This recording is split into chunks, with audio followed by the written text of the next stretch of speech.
Dans cette vidéo, je vais vous montrer comment on dresse le tableau de variation d'une fonction trinôme.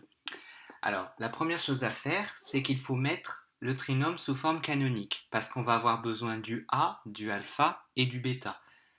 Donc, pour la mise sous forme canonique, je vous invite à regarder la vidéo correspondante.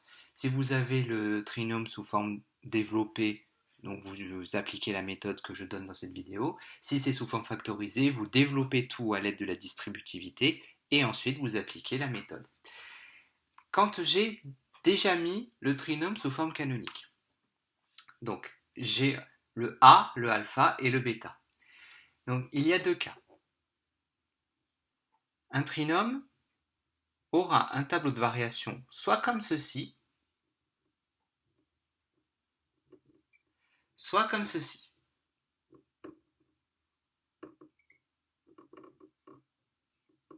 Alors, pour savoir dans quel cas je me situe, c'est le A qui va m'aider.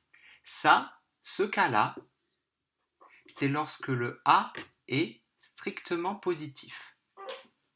Donc la courbe va faire une parabole avec les branches vers le haut, on dit que c'est une parabole convexe. On est dans ce cas de figure lorsque le A est strictement négatif. Dans ces cas-là, la parabole sera vers le bas, on dit qu'elle sera concave. Alors, vous remarquez qu'elle change de variation. En quel nombre elle change de variation? C'est très simple, en alpha, dans un cas comme dans l'autre. Et ici, on met l'image de alpha. L'image de alpha, c'est bêta.